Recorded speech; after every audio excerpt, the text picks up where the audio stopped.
A paz do Senhor para todos, da série Mulheres da Bíblia. Hoje nós vamos falar na terceira personagem, de Sarai para Sara, uma mudança de nome em uma caminhada de fé. Essa história está em Gênesis, capítulos 12 a 21. Depois do novo recomeço da humanidade com a família de Noé, os homens continuaram se corrompendo e se esqueceram de Deus e do seu plano de salvação. Mas Deus não se esquece das suas promessas. Então ele olha para a cidade de Ur da Caldeia e vê um homem especial chamado Abrão, filho de Tera, que era idólatra e a sua profissão era fazer ídolos. Abrão significa pai das alturas ou pai elevado. E quando Deus o chama, lhe diz para deixar a casa do seu pai e toda a sua parentela para poder segui-lo. Abrão era casado com sua meia-irmã Sarai, e esta era estéril. Sarai tinha uma vida tranquila em seu lar, em Ur dos Caldeus. Era verdade que ela e seu marido Abrão não tinham filhos, mas ela estava cercada de familiares, de amigos, e tinha aquela grande metrópole onde ela vivia, então essa falta lhe era amenizada. Mas um dia seu mundo foi impactado. Seu marido Abrão recebeu um chamado, ele recebeu um chamado de Deus. Todos os deuses de Ur que Sarai conhecia não falavam nem se moviam, mas agora seu marido teve um encontro com Deus diferente, um Deus que fala. Ele recebeu um convite com uma promessa: sai da tua terra, da tua parentela e vai para uma cidade que te mostrarei. Eu te abençoarei e te farei uma grande nação. A vida de fé não é fácil, e foi exatamente isso que Sarai descobriu quando acompanhou seu marido nessa viagem estranha, sem tempo e sem destino certo. Seria uma terra que Deus iria mostrar a seu marido. Como seria este lugar? O que eles encontrariam ali? Então eles saíram peregrinando para aquela terra longínqua até que chegaram em Canaã. Que viagem penosa! Caminharam cerca de 650 quilômetros até chegarem lá. Foram nessa viagem ela, seu marido e seu sobrinho Ló.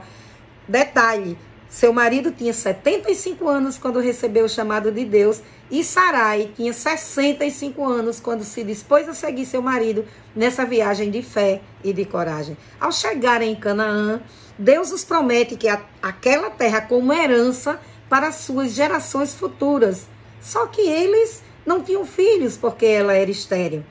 Mas tudo bem, era uma promessa de Deus. E quando já estavam estabelecidos, ela já estava se acostumando a viver ali, sobreveio um terrível período de fome. Tem comida no Egito, vamos para lá. Seria uma jornada de quase 500 quilômetros. Meu Deus, como estava sendo difícil para Sarai. Como será que ela pensou? Será que ela pensou em desistir? Talvez até tenha pensado, mas não era essa a intenção do seu marido. Vamos para o Egito, vamos seguir em frente. Deus havia abençoado Sarai com muita beleza. E ao chegar no Egito, seu marido teve medo de ser morto para que Faraó ficasse com a sua esposa. Então eles resolveram se utilizarem de uma meia mentira para que ele fosse poupado de morrer. Acho que o patriarca esqueceu do grande Deus que o havia feito chegar até ali com uma grande promessa. É claro que Deus não aprovou aquela manipulação da verdade total sobre eles. Então Sarai foi levada para o harém. E como terá ficado o coração daquela mulher? O que acontecerá comigo? Será que eu vou ficar aqui para sempre? A Bíblia não menciona nada disso, mas eu posso conjecturar, pois como mulher, posso me colocar no lugar dela e com certeza todos esses pensamentos passariam pela minha cabeça naquele momento. A partir de agora, a história de Abrão e Sarai tinha mais um participante, Faraó, que ao vê-la, logo ficou impressionado com tanta beleza. Abençoou Abrão com muitos presentes e muita riqueza. Mas quando tudo parecia sem solução para Sarai, Deus Jeová entra em cena de forma miraculosa. Diz a Bíblia, porém, o Senhor puniu Faraó e a sua casa com grandes pragas por causa de Sarai, mulher de Abrão. Abrão foi chamado por Faraó, que lhe devolveu sua esposa e lhe deu mais riquezas e lhes fez sair do Egito, levando tudo quanto possuíam. Eles voltaram para Canaã e continuaram a sua vida de fé e esperança. Mas o tempo foi passando e Sarai achava que estava demorando muito para Deus executar o seu plano na vida de Abrão, lhe dando um descendente. Então ela resolveu dar uma mãozinha ao Senhor. Ela pega a sua escrava egípcia Agar e lhe dá como mulher ao seu marido. Daquele relacionamento foi gerado um bebê e começou então um período de brigas e intrigas entre Sarai e sua escrava Agar, que se sentia no direito de desprezar a sua senhora porque estava grávida. Por outro lado, Sarai, enciumada e entristecida, começou a afligir Agar com palavras e depois, sem dúvidas, essas aflições foram até físicas. Quando não suportava mais, Agar foge da presença de Sarai para o deserto, mas lá Deus tem um encontro com ela e lhe faz promessas para ela e seu filho. Então ela volta, se reconcilia com a sua senhora e as duas se acalmam. E então, até que nasce Ismael. Neste tempo, Deus chama Abrão para mais uma conversa. Seria uma conversa para mudança de nomes. Já não te chamarás Abrão, pai exaltado, mas serás chamado Abraão, pai de uma multidão. E Sarai, que significa Jeová é príncipe, já não a chamarás assim. Ela se chamará Sara, que significa princesa, pois dela descenderá nações e toda a linhagem real que culminaria com a vinda do Rei dos Reis. Aquela mudança de nome não significava somente que ela tinha sido admitida no pacto de Deus com Abrão, mas mostra para ela que ela seria uma personagem importante no cumprimento de todo o plano de Deus para o resgate da humanidade. Aquela conversa também seria uma conversa para a renovação da promessa. Diz Deus a Abraão: Sara, tua mulher, terá um filho. Quando Sara escuta aquilo, aquele era um momento muito difícil para ela,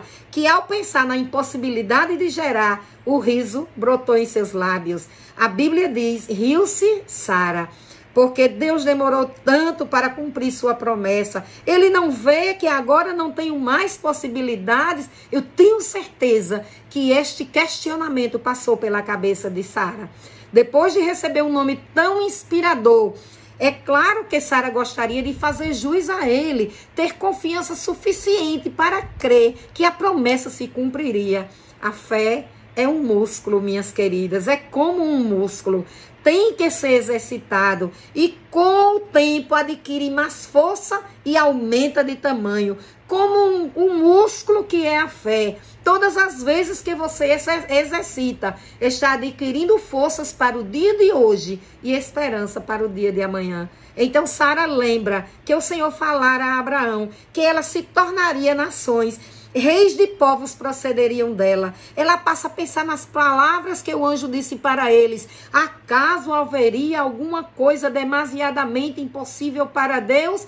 Nada do que Deus promete está além das suas possibilidades. Aliás, não há nada neste mundo ou no além que seja impossível para o nosso Deus. E o anjo diz mais: daqui um ano voltarei a ti e Sara terá um filho. Agora havia um tempo definido. Já não era mais uma promessa sem alcance de tempo. Agora estava determinado. Estas palavras nos ensinam a aguardar o tempo de Deus, porque o tempo dele é o certo para as coisas acontecerem em nossas vidas.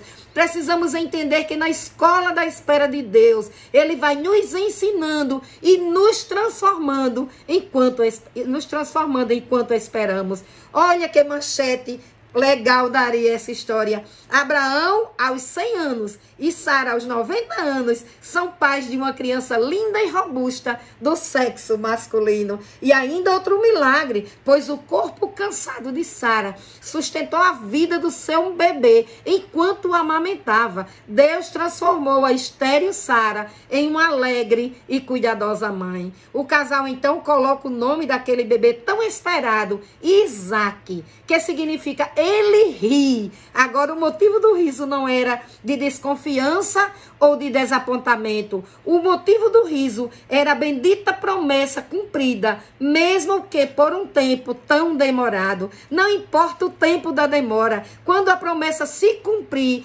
temos motivos e vontade para sorrir. Aprendamos com Sara. Ela viveu mais 30 anos junto com seu filho, teve tempo para o amar e cuidar dele. Vamos aprender com ela a esperar em Deus e ter a certeza que o prometido se cumprirá. E quando isto acontecer, teremos motivos de sobra para sorrir e para agradecer a Deus. O tempo de Deus é superior ao nosso tempo e é o mais importante para a nossa vida. Aguardemos o tempo de Deus, porque quando ele chegar, iremos sorrir e agradecer a Ele. Deus nos abençoe, em nome de Jesus. Amém.